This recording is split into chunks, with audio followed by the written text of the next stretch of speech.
ప్రభువు నామానికి స్తోత్రం. ప్రతిరోజు వినడం ద్వారా ఒక సంవత్సరానికి బైబిల్ చదవడానికి ఈ ఛానల్ సహాయపడుతుంది. Please subscribe and support. హృదయపూర్వక ధన్యవాదాలు. నేటి వేద భాగం దినవృత్తాంతముల మొదటి గ్రంథము 23వ అధ్యాయం. దావీదు ఏండ్లు నిండిన వృద్ధుడాయన గనుక అతడు తన కుమారుడైన సొలొమోనును ఇశ్రాయేలీల మీద రాజుగా నియమించెను. మరియు అతడు ఇశ్రాయేలీల అధిపతులందరినీ, యాజకులను, లేవీయులను సమకూర్చెను. అప్పుడు లేవీయులు 30 సంవత్సరములు మొదలుకొని అంతకు పై వయస్సు గలవారు కవిలలో చేర్చబడిరి. వారి సంఖ్య 38,000 పురుషులు. వీరిలో 24,000 మంది యెహోవా మందిరపు పని విచారించువారుగాను, 6,000 మంది అధిపతులుగాను న్యాయాధిపతులుగాను ఉండిరి. 4,000 మంది ద్వారపాలకులుగా నియమింపబడిరి. మరి 4,000 మంది స్తుతి చేయు నిమిత్తమై దావీదు చేయించిన వాద్య విశేషములతో యెహోవాను స్తుతించువారుగా నియమింపబడిరి.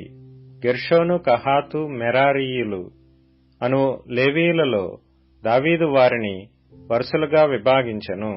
గెర్షోనీయులలో లద్దాను, షిమీ అనువారుండిరి. లద్దాను కుమారులు 3. పెద్దవాడగు యెహీయేలు, జేతాము, యోవేలు. షిమీ కుమారులు 3: షెలోమీతు, హజీయేలు, హారాను. వీరు లద్దాను వంశం యొక్క పితరుల పెద్దలు. యహతు, జీనా, యూషు, బెరీయా అను 4 షిమీ కుమారులు. యహతు పెద్దవాడు, జీనా రెండవవాడు. యూషునకును బెరీయాకును కుమారులు అనేకులు లేకపోయిరు గనుక తమ పితరుల ఇంటివారిలో వారు ఒక్క వంశముగా ఎంచబడిరి. కహాతు కుమారులు 4: అమ్రాము, ఇస్హారు, హెబ్రోను, ఉజ్జీయేలు. అమ్రాము కుమారులు అహరోను, మోషే. అహరోనును అతని కుమారులను నిత్యము అతి పరిశుద్ధమైన వస్తువులను ప్రతిష్ఠించుటకును, యెహోవా సన్నిధిని ధూపము వేయుటకును, ఆయన సేవ జరిగించుటకును, ఆయన నామమును బట్టి జనులను దీవించుటకును ప్రత్యేకింపబడిరి. దైవజనుడగు మోషే సంతతి వారు లేవీ గోత్రపు వారిలో ఎంచబడిరి. మోషే కుమారులు గెర్షోము, ఎలీయేజరు. గెర్షోము కుమారులలో షెబూయేలు పెద్దవాడు. ఎలీయేజరు కుమారులలో రెహబ్యా అను పెద్దవాడు తప్ప ఇక కుమారులు అతనికి లేకపోయిరి. అయితే రెహబ్యాకు అనేక మంది కుమారులుండిరి. ఇస్హారు కుమారులలో షెలోమీతు పెద్దవాడు. హెబ్రోను కుమారులలో యెరీయా పెద్దవాడు. అమర్యా రెండవవాడు. యహజీయేలు 3వవాడు. యక్మెయాము 4వవాడు. ఉజ్జీయేలు కుమారులలో మీకా పెద్దవాడు. యెషీయా రెండవవాడు. మెరారి కుమారులు మహలి, మూషి. మహలి కుమారులు ఎలియాజరు, కీషు.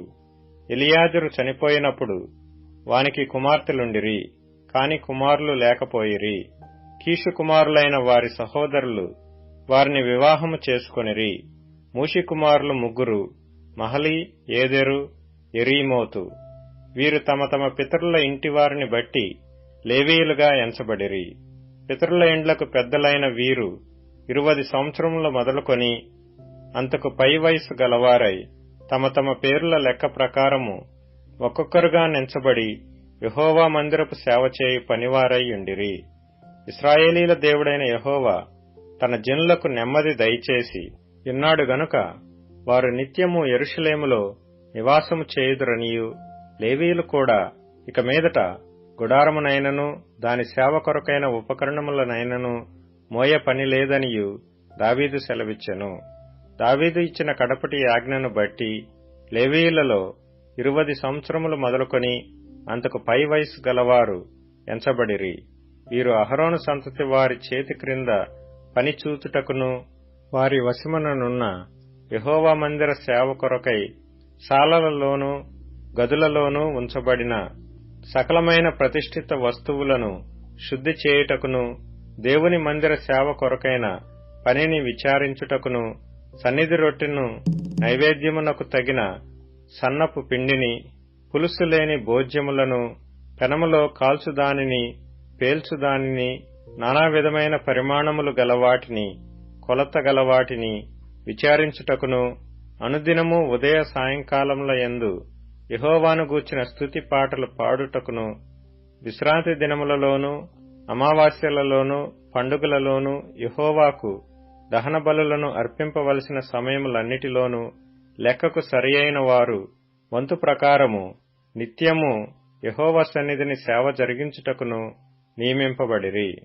సమాజపు గుడారమును కాపాడుటయు, పరిశుద్ధ స్థలమును కాపాడుటయు, యెహోవా మందిరపు సేవతో సంబంధించిన పనులలో వారి సహోదరులకు అహరోను సంతతి వారికి సహాయము చేయుటయు వారికి నియమింపబడిన పనియయ్యుండెను.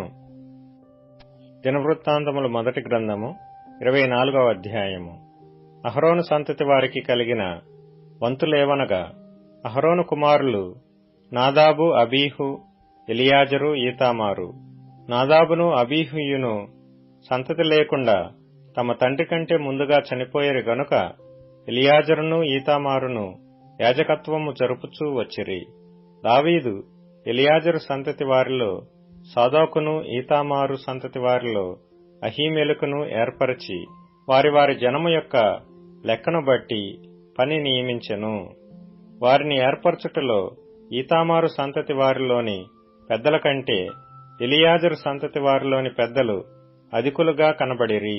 గనుక ఎలియాజరు సంతతి వారిలో 14 తమ పితరుల ఇంటి వారికి పెద్దలుగాను, ఈతామారు సంతతి వారిలో 8 మంది తమ తమ పితరుల ఇంటి వారికి పెద్దలుగాను నియమింపబడిరి. ఎలియాజరు సంతతిలోని వారును, ఈతామారు సంతతి వారిలో కొందరును దేవునికి ప్రతిష్ఠితులకు అధికారులై ఉండిరి గనుక తాము పరిశుద్ధ స్థలమునకు అధికారులుగా ఉండుటకై చీట్లు వేసి వంతులు పంచుకొనిరి. లేవీయులలో శాస్త్రిగానున్న నెతనేలు కుమారుడగు షమయ రాజు ఎదుటను, అధిపతుల ఎదుటను, యాజకుడైన సాదోకు ఎదుటను, అబ్యాతారు కుమారుడైన అహీమెలకు ఎదుటను, యాజకుల ఎదుటను, లేవీయుల ఎదుటను, పితరుల ఇండ్ల పెద్దలైన వారి ఎదుటను వారి పేళ్లు దాఖలు చేసెను.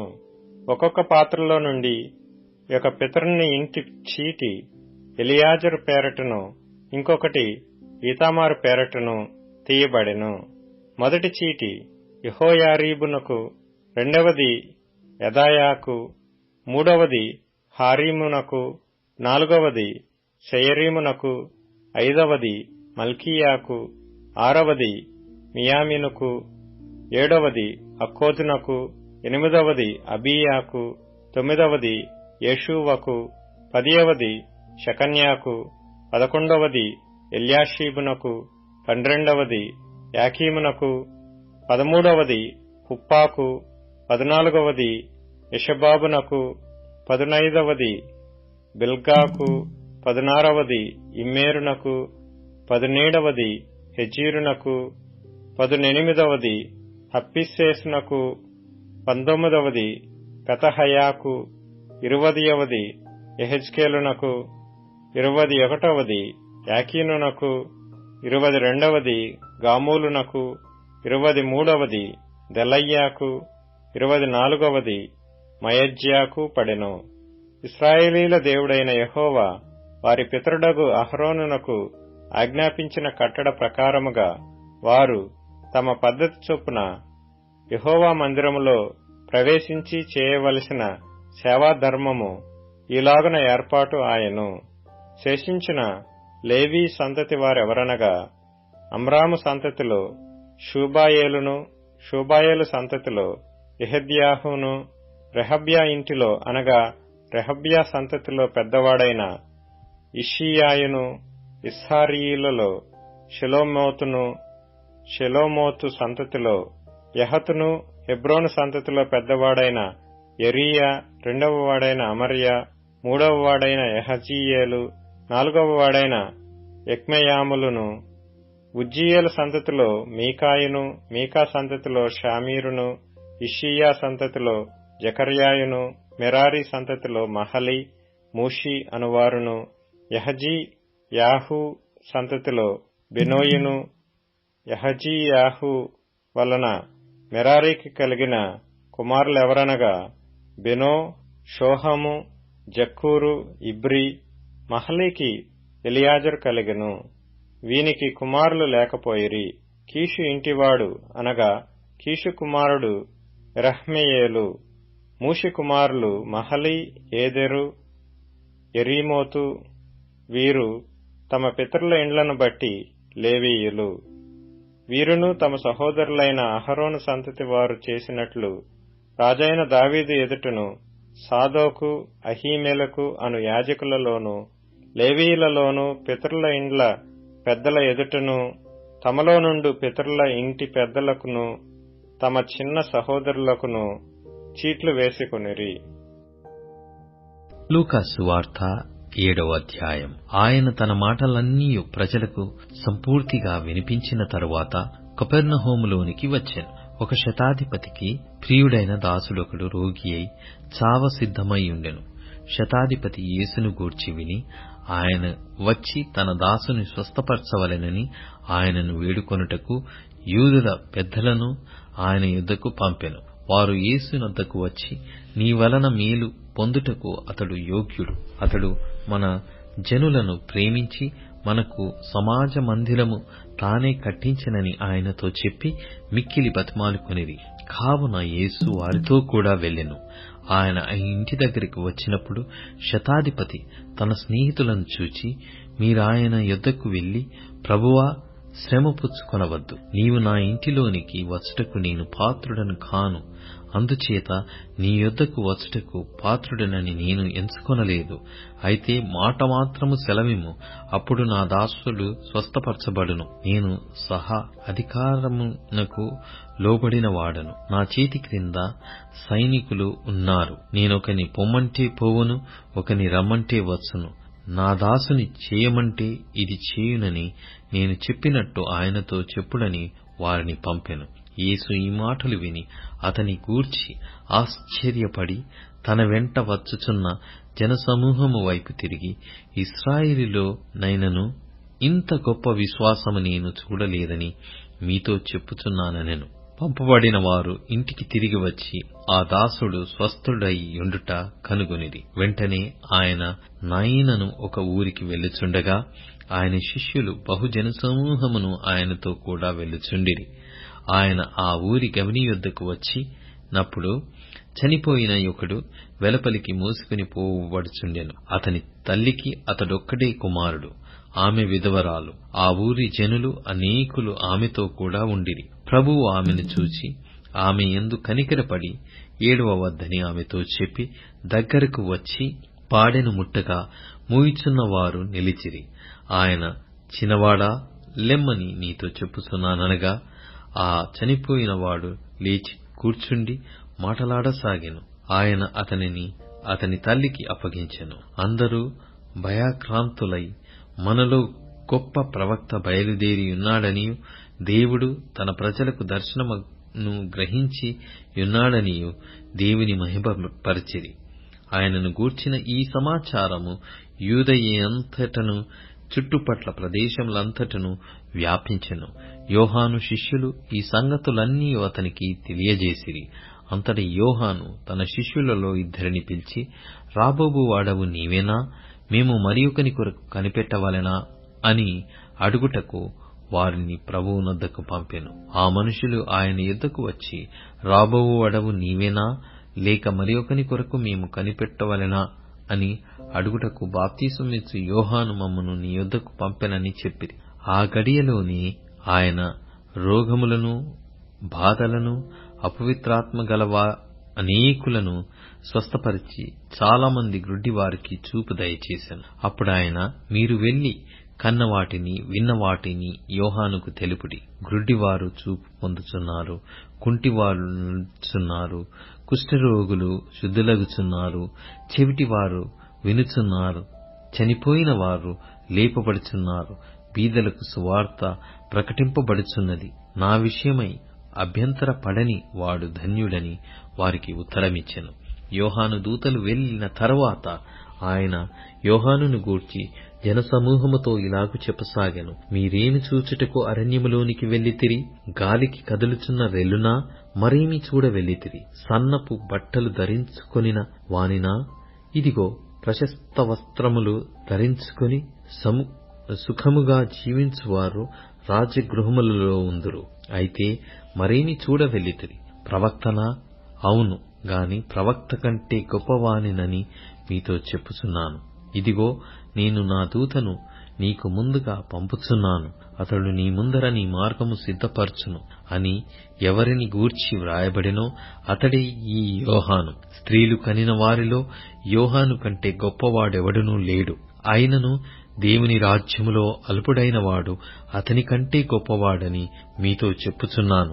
ప్రజలందరూ సుంకరులను యోహాను బోధ విని అతడిచ్చిన బాప్తిస్మము పొందిన వారై దేవుడు న్యాయవంతుడని ఒప్పుకొనిరి. గాని పరిసయ్యులను ధర్మశాస్త్రోపదేశకులను అతని చేత బాప్తిస్మము పొందక తమ విషయమైన దేవుని సంకల్పమును నిరాకరించిరి.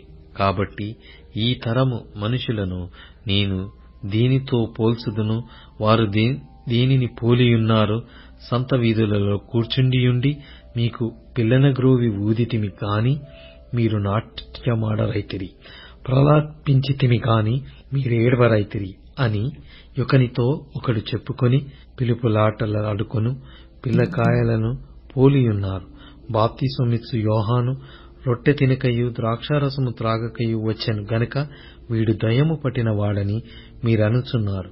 మనుష్య కుమారుడు తినుచును త్రాగుచును వచ్చెను గనుక మీరు ఇదిగో వీడు తిండిపోతును మద్యపానీయు సుంకరులకును పాపులకును స్నేహితులను అనుచున్నారు. ఆయనను జ్ఞానము జ్ఞానమని దాని సంబంధులందరినీ బట్టి తీర్పు పొందుననెను. పరిసయ్యులలో ఒకడు తనతో కూడా భోజనం చేయవలెనని ఆయనను అడిగెను. ఆయన ఆ పరిసయ్యుని ఇంటికి వెళ్లి భోజన పంక్తిని కూర్చుండగా ఆ ఊరిలో ఉన్న పాపాత్మురాలైన ఒక స్త్రీ యేసు పరిసయ్యుని ఇంట భోజనమునకు కూర్చున్నాడని తెలుసుకుని ఒక బుడ్డిలో అత్తరు తీసుకుని వచ్చి వెనుక తట్టు ఆయన పాదముల యొద్ద నిలవబడి ఏడ్చుచు కన్నీళ్లతో ఆయన పాదములను తడిపి తన తల వెంట్రుకలతో తుడిచి ఆయన పాదములను ముద్దు పెట్టుకుని ఆ అత్తరు వాటికి పూసెను. ఆయనను పిలిచిన పరిసయ్యుడు అది చూచి ఈయన ప్రవక్త అయిన ఎడల తన్ను ముట్టుకొనిన ఈ స్త్రీ ఎటువంటిదో ఎరిగియుండును, ఇది పాపాత్మురాలు అని తనలో తాననుకొనెను. అందుకు యేసు, సీమోను, నీతో ఒక మాట చెప్పవలెనని ఉన్నానని అతనితో అనగా అతడు, బోధకుడా, చెప్పుమనెను. అప్పుడు యేసు, అప్పు ఇచ్చు ఒకనికి 2 రుణస్థులుండిరి. వారిలో ఒకడు 500 దేనారములను మరి ఒకడు 50 దేనారములను అచ్చియుండిరి. ఆ అప్పు తీర్చుటకు వారి యొద్ద ఏమీయూ లేకపోయెను గనుక అతడు వారిద్దరినీ క్షమించెను. కాబట్టి వీరిలో ఎవడు అతనికి ఎక్కువగా ప్రేమించెనో చెప్పుమని అడిగెను. అందుకు సీమోను, అతడెవనికి ఎక్కువ క్షమించెనో వాడే అని నాకు తోచుతున్నదని చెప్పగా ఆయన, నీవు సరిగా యోచించితివని అతనితో చెప్పి ఆ స్త్రీ వైపు తిరిగి సీమోనుతో ఇట్లనెను, ఈ స్త్రీని చూచుచున్నావే?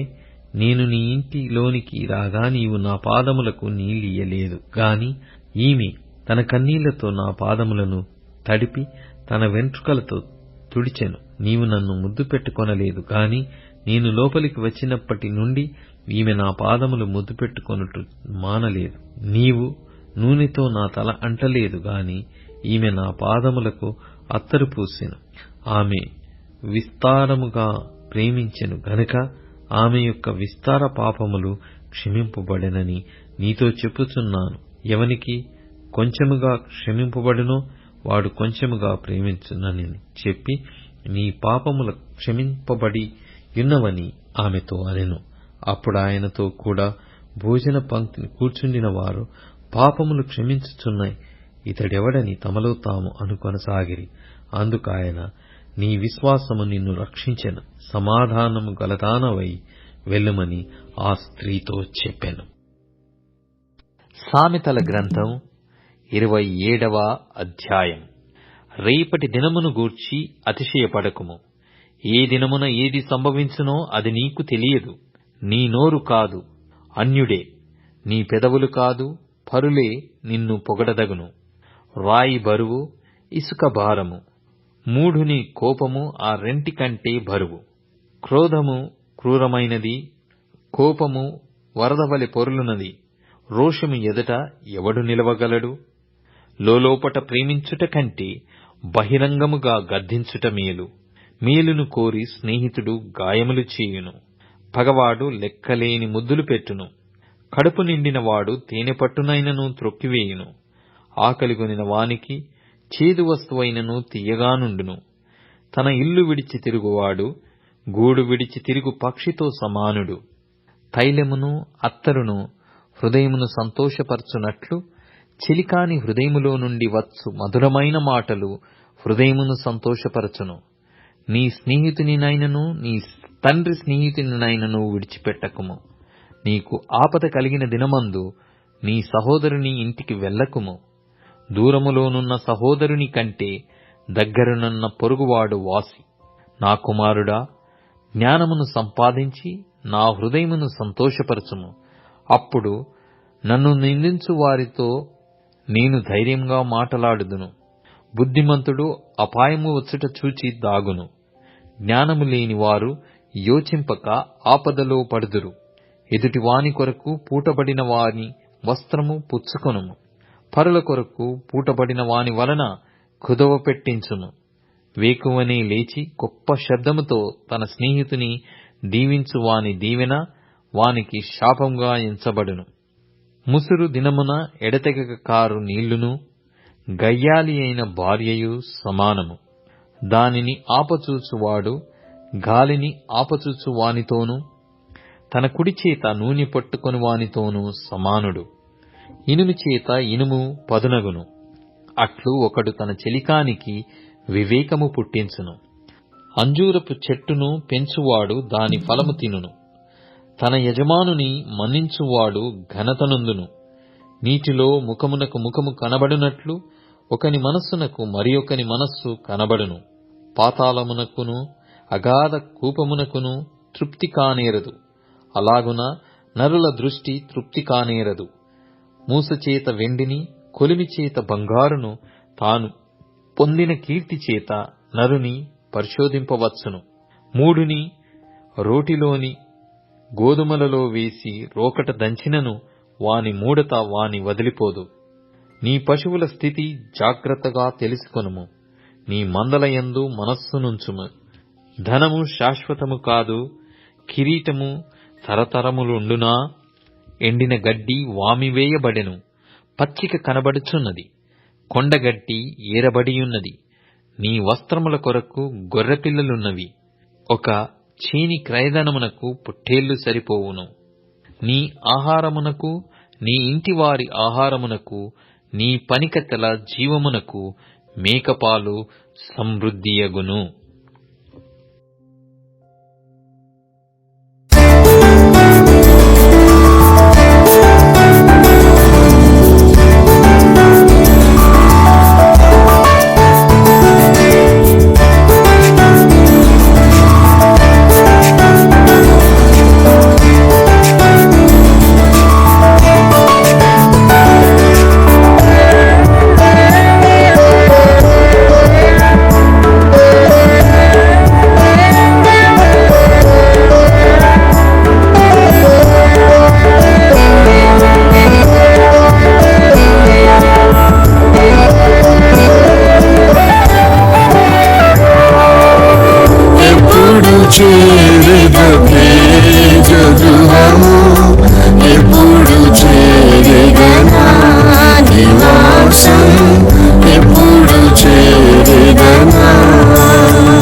చేరిన సంతోషముందా, చేరిన సంతోషముందా.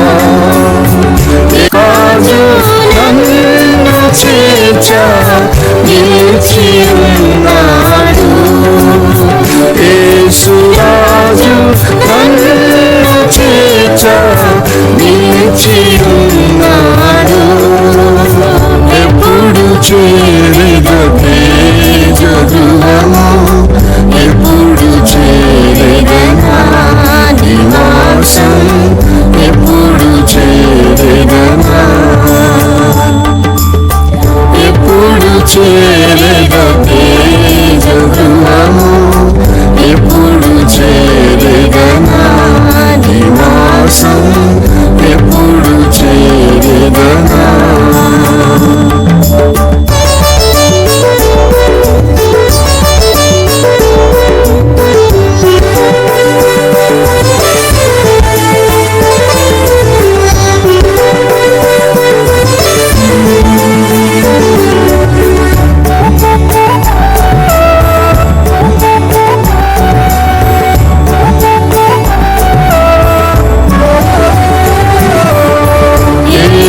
సముఖం మధుర గానం ఆశ తీరునుగా, యేసు సముఖం మధుర గానం ఆశ తీరునుగా. నిత్యము యేసుని నామం, నిత్యము యేసుని నామం ప్రేమించుచు నేను పాడ ఆశ తీరునుగా, ప్రేమించుచు నేను పాడ ఆశ తీరునుగా. ఎప్పుడు చేరిదనే జగము, ఎప్పుడు చేరిదనా నివాసం, ఎప్పుడు చేరిదనా, ఎప్పుడు చేరిదనే జగము, ఎప్పుడు చేరిదనా నివాసం, ఎప్పుడు చేరిదనా.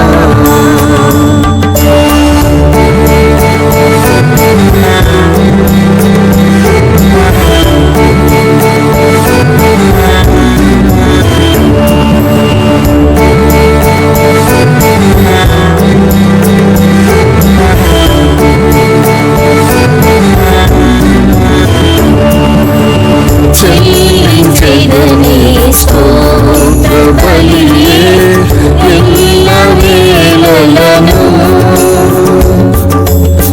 చెల్లించెదనే స్తోత్ర బలియే ఎల్ల వేళలను. అర్పించు స్తుతి ఘన మహిమ, అర్పించు స్తుతి ఘన మహిమ. వేదనైనా నేను స్తుతింప దేవుడను గ్రహించే, వేదనైనా నేను స్తుతింప దేవుడను గ్రహించే. ఎప్పుడు చేరిదనే జగము, ఎప్పుడు చేరిదనా నివాసం, ఎప్పుడు చేరిదనా,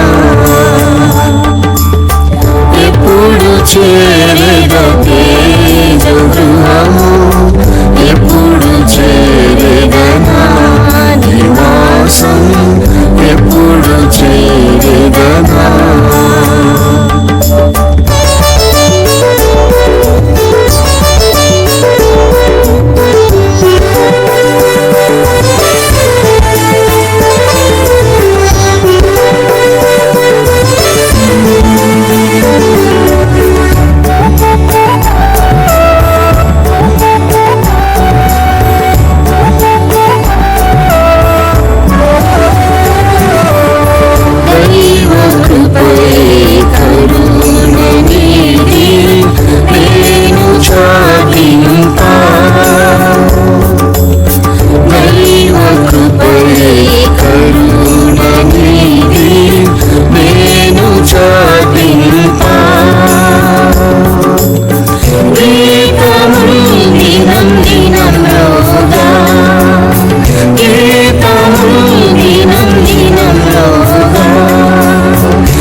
చేరేద తేజ గృహం ఎప్పుడు చేరేదనా నివాసం చేరేదనా ఎప్పుడు చేరేద తేజ గృహము ఎప్పుడు చేరేదా నివాసం ఎప్పుడు చేరేదనా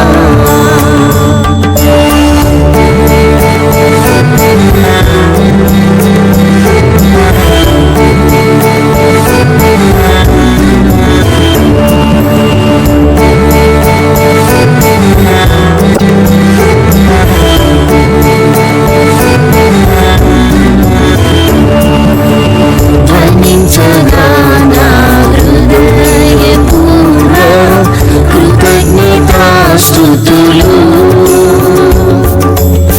ధ్వనించగా నా హృదయపూర్వ కృతజ్ఞతాస్తుతులు యేసుని నగరం యేసుని నగరం ఎప్పుడు చేరేదనా నివాసం యనున వాంఛయే ఎప్పుడు చేరేదనా నివాసం యనున వాంఛయే ఎప్పుడు చేరేద తేజ గృహము ఎప్పుడు చేరేదా నివాసం ఎప్పుడు చేరేదనా ఎప్పుడు చేరేద తేజ గృహము ఎప్పుడు చేరేదనా నివాసం ఎప్పుడు చేరేదనా